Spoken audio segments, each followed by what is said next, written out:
Thank y'all so much. Please be seated. Feels good to stand up, doesn't it? Shake your upholstery.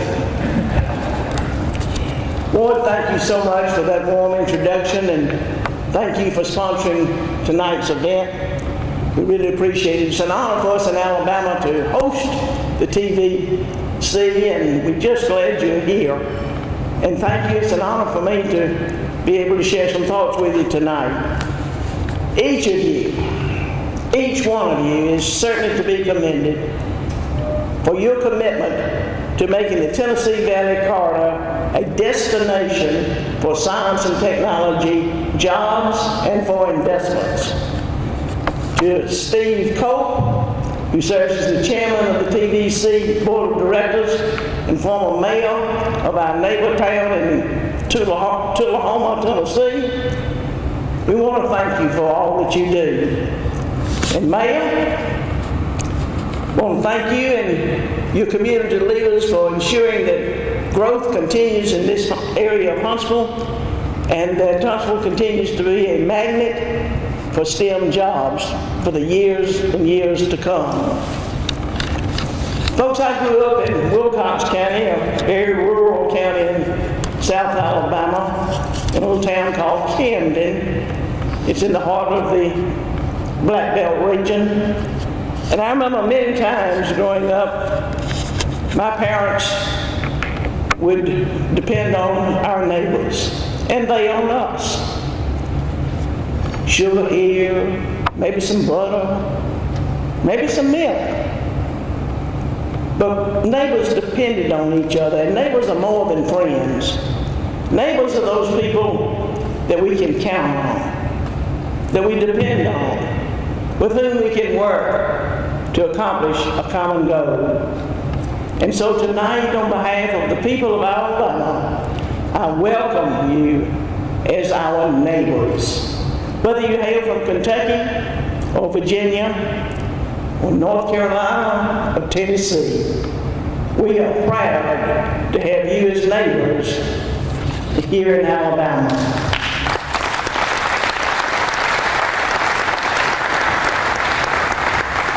The Tennessee Valley Corridor Organization is focused on expanding opportunities in the space industry, and it's very fitting that your annual meeting would again be hosted in our state.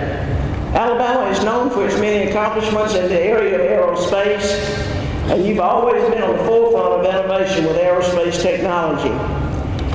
Alabama is home to some 400 aerospace firms and related businesses, and our aerospace industry has attracted companies like Airbus, Boeing, and GE Aviation, just to name a few. Aerospace in Alabama began way back in 1910 when the Wright brothers established their first flight training center in Montgomery, Alabama. Alabama is home to Airbus's first American jetliner production facility, and in 2016, Airbus delivered its first Alabama assembled A321. Alabama is home to Redstone Marshall Space Flight Center, the United States Army Aviation and Missile Command, the United States Army Space and Missile Defense Command, and the United States Army Aviation and Missile Research Development Engineering Center. It is critical that our state and all of us neighbor states continue to support our military installations that are pursuing future-directed technologies. Alabama, and indeed the region of the Tennessee Valley Corridor, has a legacy of space exploration. We in the Tennessee Valley Corridor are people of wonder, innovation, exploration. And it just makes sense that our states would work together and attract those who wish to invest in space-related industries. Recently in our state, I was pleased to sign House Bill 176, the Alabama Space Authority Act, which passed both houses unanimously. This authority will support both private and government entities throughout our state which are involved in space exploration. As a unified voice for our state and space community at the national level, this authority will work on the state level much like our organization does for this region. Some of us here tonight have a deep appreciation for horse racing, while others rather watch a race car zoom around the track. Some of us here tonight like a little vinegar in our barbecue sauce. But right here in Huntsville, we prefer it with a little mayonnaise and some sugar. For some, football is a fun sport to watch, and for others, it's a way of life. By the way, War Eagle! In East Tennessee, UN's beat out Virginia's you guys, but we should all agree, y'all is best.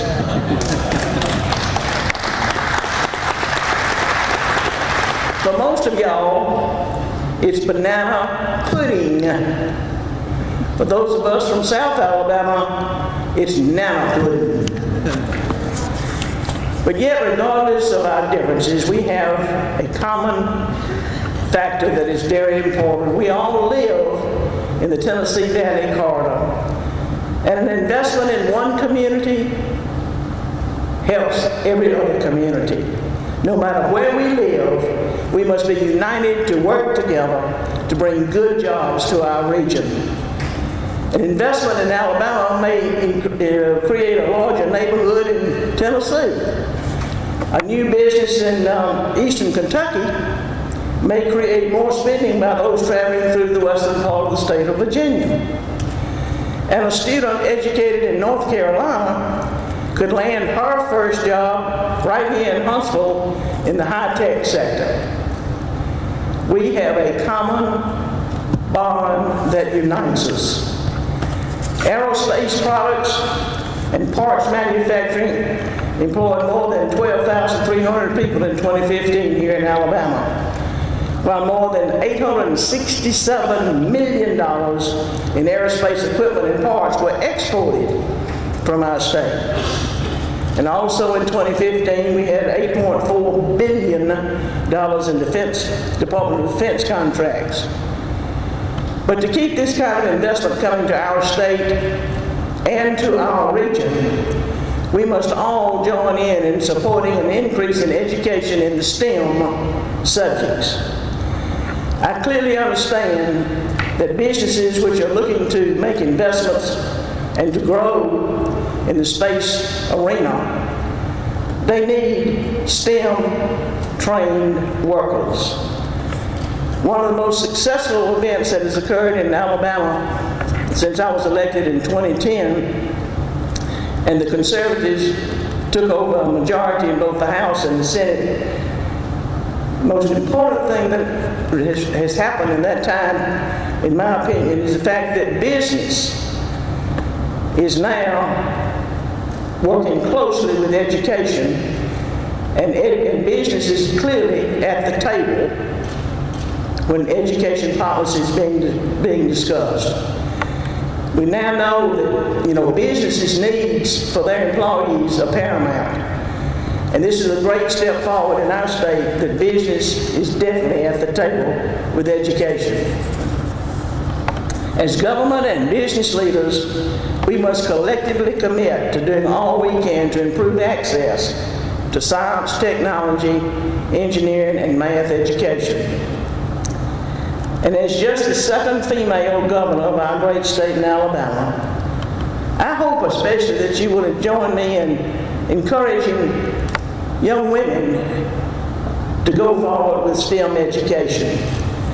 This quest must start early in life, and here in this room where we sit tonight has a rich history of attracting students and informing them about high-tech careers. They utilize the tool here at the Space and Rocket Center with the President and CEO, Dr. Deborah Barnhart. Since opening its doors in 1970, nearly 17 million people have toured the facility. and more than 100,000 annual visitors come here, and many thousands of them are students on field trips. A great way to get the juices of STEM education turned on. Also in Alabama, we recently announced that Alabama is partnering with Airbus to build an aerospace education center in Mobile. This center will be geared toward inspiring young people to pursue careers in our state's ever-growing aerospace industry. We in the Tennessee Valley Corridor are connected economically, and our joint commitment to education is vital for all of us to remain robust, diverse, and have growing economies. To ensure that an educated and desirable workforce is available, we must invest dollars in education and remove unnecessary government overreach. In April, President Trump invited me along with 4 other governors to join him and others at a press conference where he was signing an executive order dealing with education. And in essence, that executive order dealt with education policy, saying that education policy is best developed at the local level in the states and local boards of education. That is music to our ears, and I salute President Trump for taking that measure. Also, states should encourage innovation and provide adequate dollars to fund learning in science and technology. True story. The Alabama legislature finished their session in May, and just a few days before concluding, the education budget was in a conference committee.